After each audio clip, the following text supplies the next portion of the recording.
Okey, Abang Muhammad Syawal Abang Muhammad Syawal ni abang komen. Teringat hari tu ride pergi Perlis on free mode.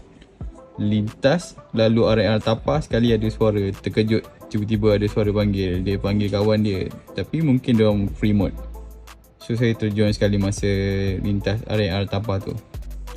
Sempatlah borak-borak dalam 5 minit dalam intercom tu. Kelakar betul. Abang Syawal ni memang kelakar. Okay, so dalam video ni saya nak tunjuk kat S-Max ni dia memang betul-betul abang cakap tu. Mungkin abang free mode tu. Dia ada 3 mode. Free mode, standby mode dengan satu lagi group mode. Free mode ni maksud dia kalau abang pakai S-Max ataupun orang lain pakai S-Max kan. Kalau dia free mode, orang lain tu pun pakai free mode. Dia kata dalam range yang dekat ataupun dalam 200 meter device dengan device kan, so dia akan boleh intercom. Tu kalau free mode lah. Satu lagi group mode.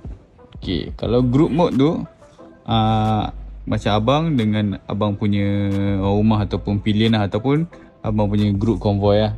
Itu dia lebih privacy lah. Macam free mode tadi dia tak kisah apa-apa orang pakai free mode, dia akan automatic intercom kan. Kalau group mode ni abang kena create group, lepas tu abang punya kawan pun kena create group. So dalam group tu je lah boleh intercom. Siapa yang ada dalam group tu sahaja yang boleh berintercom. Satu lagi standby mode. Okay, standby mode ni selalu kalau abang solo ride tak nak ada gangguan intercom tiba-tiba masuk ke apa kan, abang tekan standby mode. Syarul nak aktifkan mode tu dekat button ni Ada 2 button, ada 4 button. 1, 2, 3, 4. Ni button volume up and down.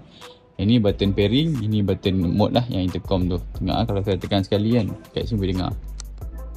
Free mode. Okay, free mode yang saya cakap tadi open channel. So siapa-siapa yang S-Max pakai free mode automatic boleh intercom Standby. Okay, standby mode solo ride Untuk solo, siapa tak nak ada intercom dengan lagu je boleh buat standby mode. Satu lagi group mode.